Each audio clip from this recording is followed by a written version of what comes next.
So if you know who I am, you know I just completed a review for Catalyst, right? Because the green shawl, it is LVK, ELK, heavy head, queen, me. Okay, hello guys, how are you doing? Yes, I know you've been waiting for this. You've been waiting a long time for this. As you know, you can follow me on SNS. I'm on Twitter, though I don't really write a lot on there. Instagram, on there. Facebook, for reals though, I am on Facebook. I know you people who are about my age or younger don't really use it, but hello, follow me. Follow me, I'm amusing as fuck. Oh yeah, so I came out my studio, which is Starbucks in here, because it is time for me to do some reviews. What up? What up? You got people on my list. So first and foremost, I got some Wattpad books, but we're gonna do one Wattpad book right now. I'm trying to keep these to 10 minutes. All right. The Man Behind the Beast. A BWWM, which also means interracial romance, which doesn't technically mean they're really not the naughty stuff, but you really pray and hope there's a lot of naughty stuff. That's how these books go. It's by Wham Bui Mui Ruri.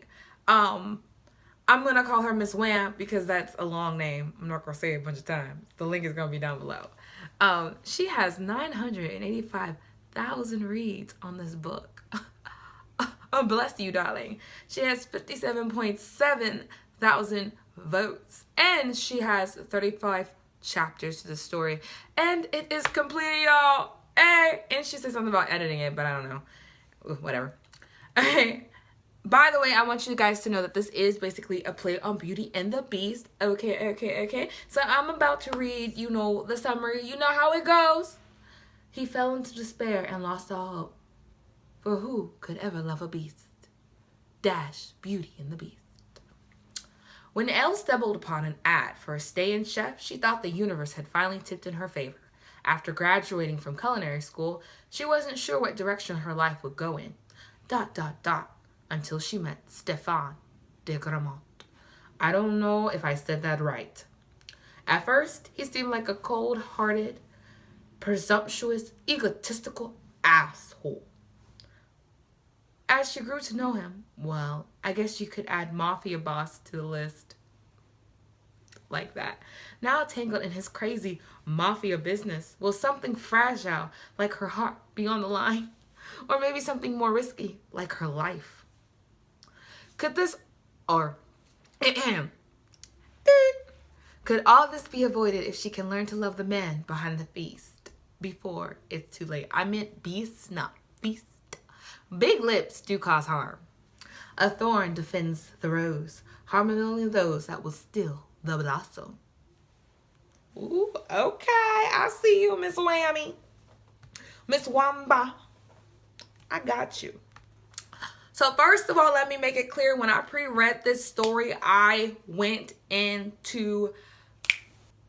like, at first, like the first chapter is kind of like, okay, we're gonna start it. All right. The second chapter, like, okay. Third chapter, like, oh, that's funny. And the fourth is like, yes, I actually did go to the fourth chapter, which for me is a good sign. So, okay, we're gonna go to the first one, which is the introduction, The Man Behind the Beast. Must I say that the formatting of her story is fucking beautiful. She has like pictures. She got a little fancy writing. I just love it. Like, I like it. It's yummy. Nothing hotter than a writer that makes her books look cute. So, first of all, our girl shows up at this place. And she's like, it's a Victorian mansion. And she was just like, what the fuck? She is highly impressed. I love how it starts off because she hears a man's voice. It's basically the usual opening of someone coming to a place to work. Actually, I want to be honest. Like, the first chapter kind of gives me a lot of, what is that movie? Mary Poppins. It gives me a lot of that Mary Poppins vibe, actually, but maybe because it is based off fairy tale and it has that very fairy tale opening. I really love the detail. She did a really good job opening, really good job. While though I will say, if I was like really trying to get something that had action right away, I wouldn't start the story because the first chapter would really kind of, if you're not someone who's accustomed to taking time with the story, you'd feel like, oh, it's taking so long to get to the point, at least of the story. But she did a really good job. I like it because I'm you know, I have an adult taste in literature. Um, I love this. Why is everyone taking it upon themselves to greet the guests when that's my job? I love how she has Lumiere in here and Lundberg, which are obviously Lumiere is the light guy and Lundberg is the clock guy. Interesting enough, I love how they are distinctly their characters. She did a really fucking good job. You did a fucking good job opening this fucking story. I'm gonna use the fuck word because I'm super excited for this shit. So I love her personality already. She's kind of like, ooh, this is like interesting. This is different, you know. I'm kind of thrown off. Hold up. I know I just read her name. I swear, Elle. Okay, Elle. He owns a fondness, but he's not the kind of England. If he can, what? But if he's not the kind of England, if he can handle me in leggings, I'm not sure. Okay, she's basic. I thought it was funny because basically they're telling her everyone wears a uniform in the house, and she's like, "Well, I wear leggings and a t-shirt. I don't wear uniforms. I am not a uniform type of person." And everyone's like, "Well, you must." And she's like, "Well, if he's not the fucking Queen of England, he will not be putting me in that outfit. It looks lame. Thank you very much. Spicy so." But Chip, and it's cute. Chip is the boy chirping. I think that's so cute. I mean, literally the opening is like basically the opening makes me want to like read Beauty and the Beast. You have Miss Potts, you have Lumiere, you have Ludwig, you have Lumiere, because Lumiere was French and Ludwig was German. You have Chip, you have Mrs. Potts. Finally, she meets the man. Now, what's interesting is that she doesn't really talk about his face. Like, she only talks about his eyes. And I think she does that on purpose, distinctly because the Beast features were not, he's a monster, right, technically, or a beast, technically. So it's interesting that she only talks about his eyes. Like, she doesn't talk about his actual facial features. And I feel like she did that on purpose because his aura, the nature, the atmosphere around him is very intense and very beast and heavy like. So I see what you did there. You're not fooling no one. Definitely not my ass. Oh, and she got little pictures of food. Like, what the fuck are you doing? Trying to get people fat. Like, man, thick bitch already. Ooh, that sound looks so. But I don't, like, personally, here's the funniest shit. I was reading and thought to myself, I don't like seeds in my salad. I was like, that's good. That sounds fancy and all, but if you brought that to me, you would have got fired because I don't do bird seeds in my salad.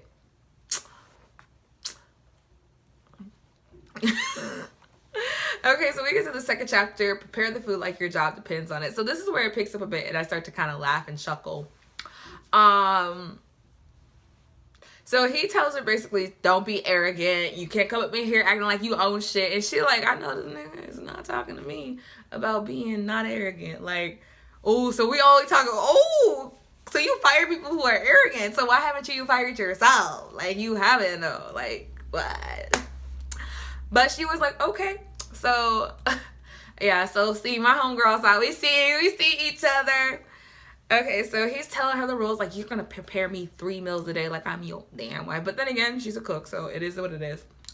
I do not fancy a meal. You'll be fired. If you're late, you'll be fired. If you do this, you're fired. Fired! Everyone is fired.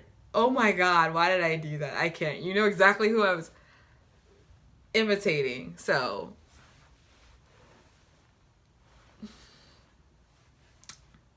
So anyway, he's being an ass. I'm gonna just dismiss everything this dude says Mr. DeGramont is saying as being an asshole. So we go through. So she finally realizes this dude just said he would fire her for all this shit. She's like, wait, what? Okay.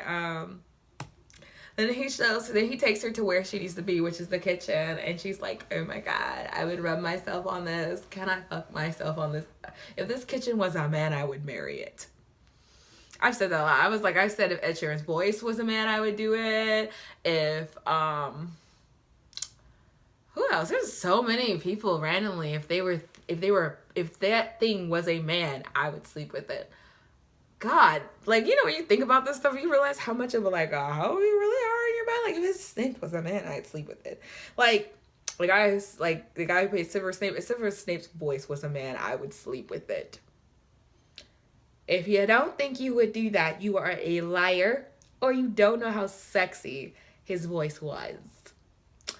Bottle fame, brew glory, put a stopper in death. Yes, bitch! Yes! Okay, I'm done. Yes, no! On my Harry Potter friends, flick that green. Don't forget it. So done. I'm so done with myself. Look what you made me do, Whammy. You made me reference Harry Potter. You should never have done that. Got me all the way fucked up.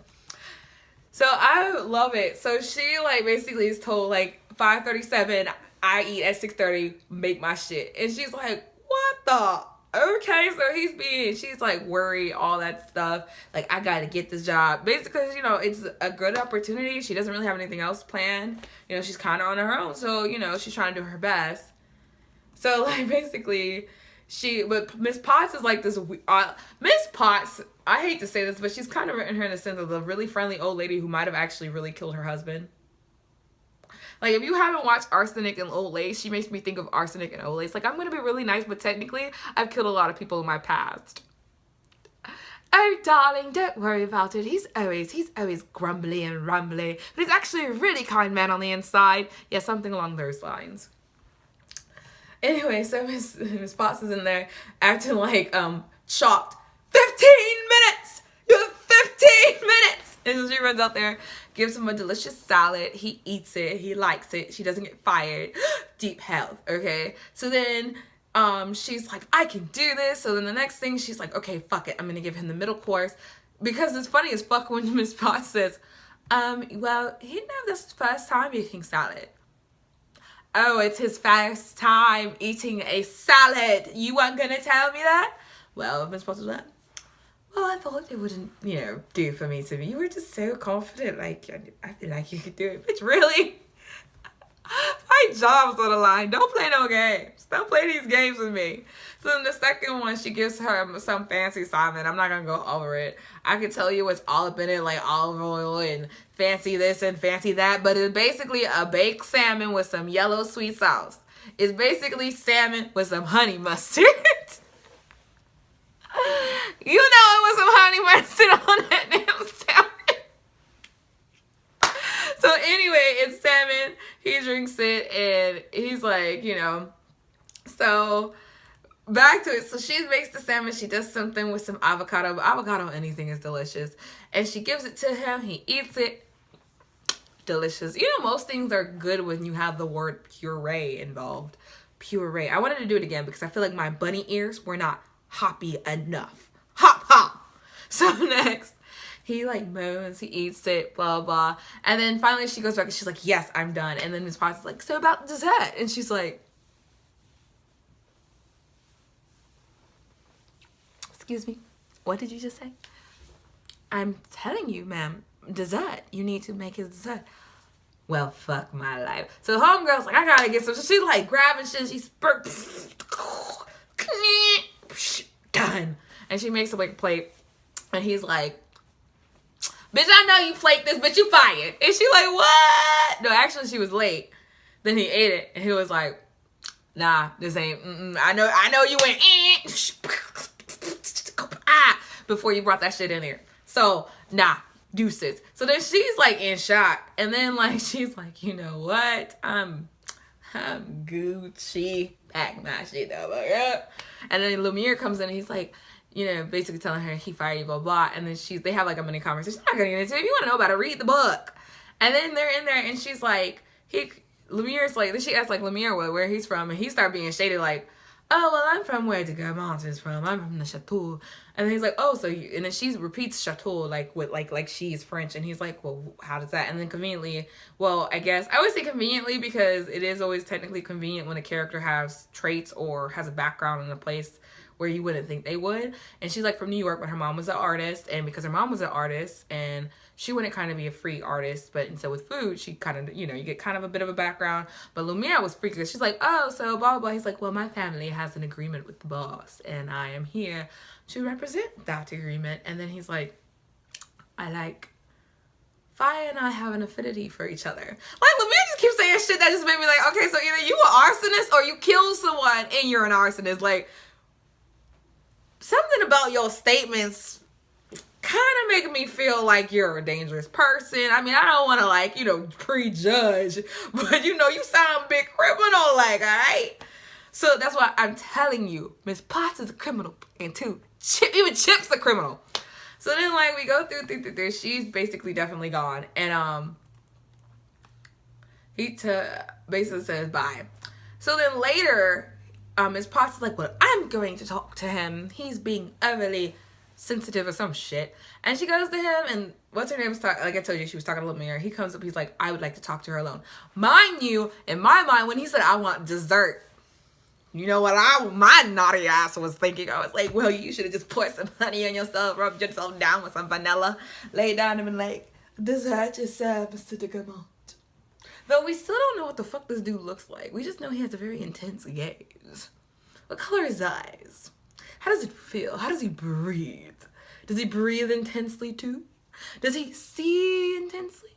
Is he really intense? Anyway, so Mr. DeGramont is like, oh, well, you know, I got told by my auntie that I gotta keep you by my side. And she's like, he's like, you know, rolling her eyes. Black woman swallow. I guess I'll stay if I have to. And he's like, why are you mad? You just fired me. Like, why wouldn't I be mad, boy? Like, why would I not be mad, man? And he's like, well, I fired you, so, but I'm telling you, you can stay. And she's like, okay. Dinner will be served at 7. And he's like, at 8. He said, no, 7:30. Doses. Mind you, this had me going to 4 chapters, so that says a lot. It always says a lot when I continue. I'm not a lazy reader. I get into something and I read that forever. So when I read something, I'm like, oh, that's interesting. Let me read this. Let me check the chapter out. You know it was good. Like, you know it was good. Like, the numbers speak for them damn selves. So, like, don't play with me. Like, you know, stay hood. Stay you. Stay a reader. Book hood. You my block. My book block. You my block. My block. But yes, whammy, you did it, girl. You did it. I liked it. Yes, you could say 5 stars. 5 damn stars. 5 damn stars. Yes. Yes. I did have a suggestion, though. I thinking if you combined the first and second and the third and fourth chapters, at least the first and the second chapters would have been a little bit of a good idea to combine those, just so that people would feel the need to continue, because they would get a little bit more action, a little bit more information, a little bit more relationship, a little bit more interaction with the characters. But that's my only suggestion. I mean, this shit is good. You can't break what was fixed. You can't fix what was broken. What the fuck am I saying? Yeah, that didn't make any sense. Anyway, 17 and 51 minutes. Those are